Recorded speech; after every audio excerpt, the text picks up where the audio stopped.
Alright guys, it's the break of dawn dito sa Portugal and I'm gonna take you to Lisboa or Lisbon, ang capital ng Portugal. So today we'll be having a short road trip papuntang Lisbon. So here we'll be heading to the toll gate papuntang capital. So here, and you can see also the Christ the King Sanctuary. Ito ay isang Catholic monument and shrine na inspired from the Christ Redeemer statue ng Rio de Janeiro ng Brazil. From there, in Christ the King Sanctuary, makita ang view ng Lisbon. Bon dia! Hola guys! Welcome to my YouTube channel, Explore with Micah. Now we are heading to Lisbon.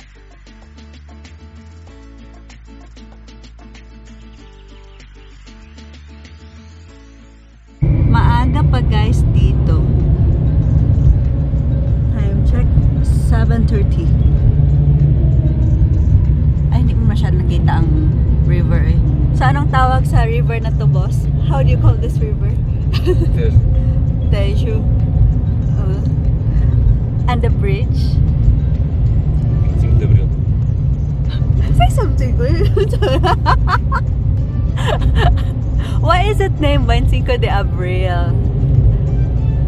Because it's named after the revolution in 1974. Ito ang port area, no? Lisbon port area. Yeah, that's the industrial port area.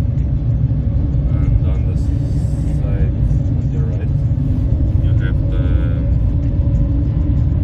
oldest part of the town also. It's quite spread between the left and the right side of the bridge. Ito ang kabilang side ng Lisbon, tanaw galing dito sa 25 de Abril Bridge. At tayo ay papasok dito sa tunnel ng Marquês de Pombal. Ito ay sinumulang buksan sa publiko noong 25 de Abril 2007. And ito ay medyo mahaba, 1.725 kilometers. And this area is covered with traffic lights and safety equipments para sa lahat ng mga mamamayan dito sa Portugal. So, yan. Fast forward ko na kasi medyo mahaba-haba ang ating biyahe dito sa tunnel na ito. And then, so far naman hindi naman kami na-accident dito. Wala naman, may mga CCTV cameras din na naka-install dito. So, safe and sound under the ground.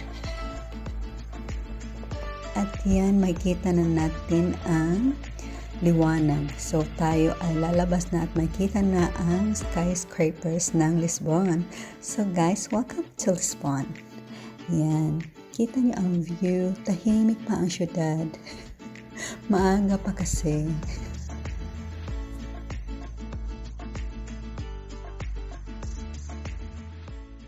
Napasyal kami. Biglang napasyal. Pero saglit lang. Oh my God. Gusto ko mas matagal. Bakit ako dito sa cellphone? Asa ako? Maaga pa at tahimik dito sa Lisbon. So, ngayon is papa-spring na. So, ang mga puno ay medyo tuyo.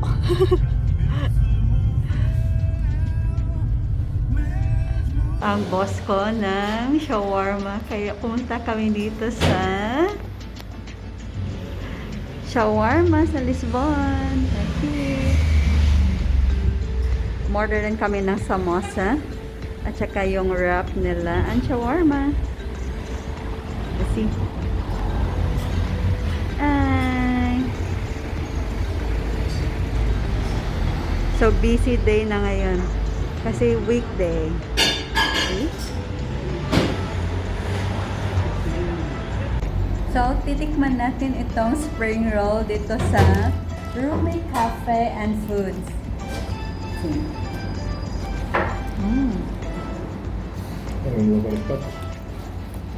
So, vegetable and chicken. Malapit nang maubos ng boss ko ang aming samosa. Konting-konti na lang samosa. Good? Nice. Yeah. Achai, Well, acha? अच्छा अच्छा। अच्छा बहुत अच्छा Acha. Ay.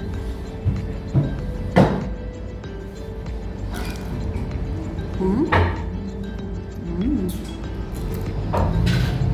May dip din sila.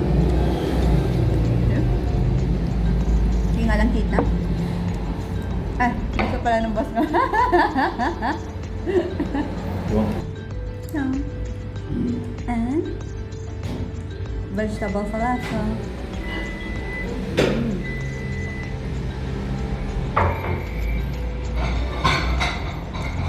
Pati. Mm. See? Wow! Kaang karakchay? Ay, ako ibutan na rin ha kay takalon. I can't. Mainit na karakchay para sa malamig na panahon. Ah, may cardamom, may black tea, see, at super warm. Pa hindi yan ang pinunta namin, ang shawarma. Previously, mga sides lang yun.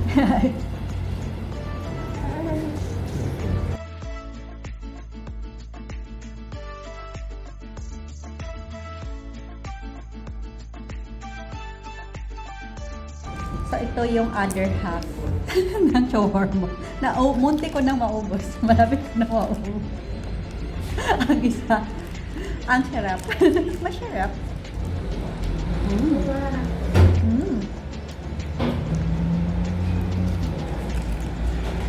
Papalit ako.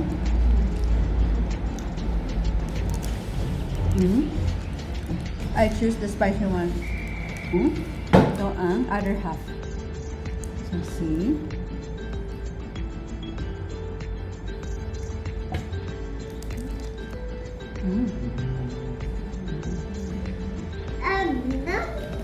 Oi, é assim, vamos aqui, ó.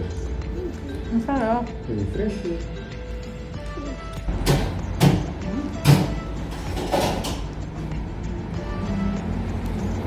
Napaka-savory.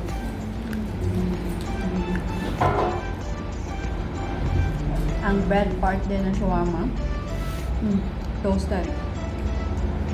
So, very nice combination.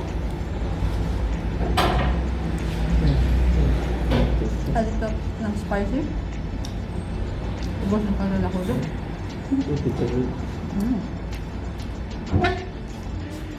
Oi. Not sure. Typical street food dito sa Portugal. Kaya naghanap ang asawa ko ng ganito. Gusto niya, naubos na niya ang sa kanya. Akin hindi pa. Bagalan ko.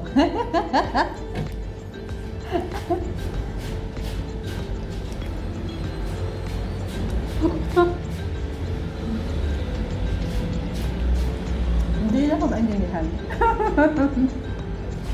Kumikindat lang.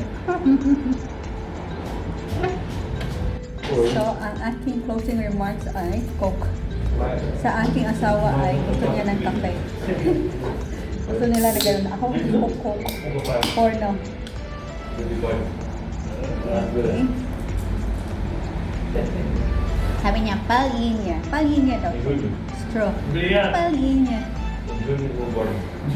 So ngayon, pauwi na kami ng bahay. Ay, gusto ko pa mag-stay longer dito sa Lisbon. Well, anyhow, next time naman, it's just a short trip. Nag-hitch lang ako dito sa asawa ko. So, I want to share the view on our way home. So, road trip and kain lang tayo sa Lisbon. Ano ba yan? Parang kumain lang sa ibang lugar. Ay, shush na ko.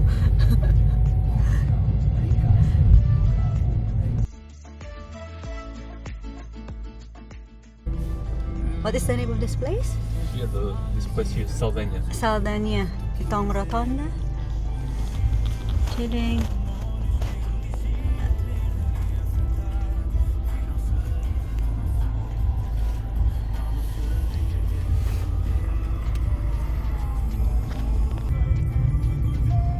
Ang ganda ng weather today. papalapit na ang spring and then summer na. So that's why maganda ang weather. All year round maganda ang weather. Hindi naman masyadong harsh ang environment dito. So yan ang mga buildings here sa Lisbon in Saldana area.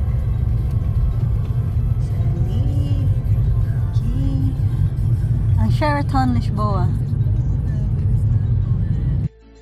Salamat ng madami sa mga viewers ng Explore with Micah, at hopefully you will recommend this YouTube channel to your friends and families para naman mag-grow ang ating YouTube community, guys. Char, iwagayway natin ang bandila ng Pilipinas. Hopefully naman ma-feature tayo soon. Somewhere there. Baka naman ikaw yung MJS tayo. Well, i-goal natin yan for this year. Well, salamat. I hope you subscribe and get the notification. So we are approaching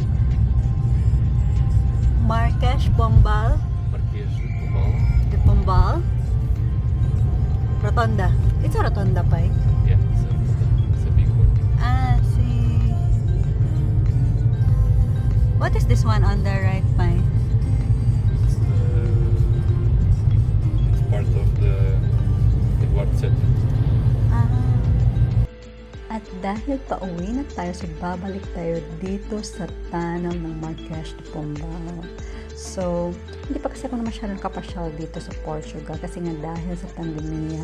Pero dahil nga we're setting back to normal na ang buhay natin. So, may mga pasyal na tayo, guys. So, abang-abang kayo sa aking mga susunod na mga videos. Hindi lang tayo more on homes lang. May mga travels na din tayo. Wow, I'm so excited. Charot. May taga-maneho na din ako. So, yan. May mga plans na din ako sa iba't ibang lugar. Char.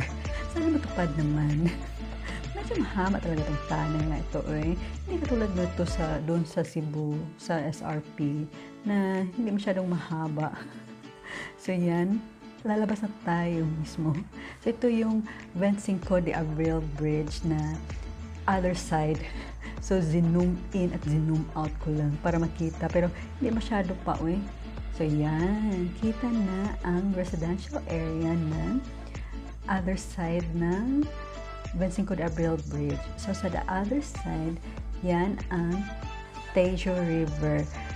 Palabas niyan ang Atlantic Ocean na. So, kaway-kaway sa Atlantic Ocean na super lamig ang tubig. Cristo Rey. So, one day, we will go there, boss, ha? Again in Cristo Rey. Pod, sir? Pwede? Pod? Pod? Budol. Budol is real. So, for now, bye muna sa Lisbon. Back again to our place.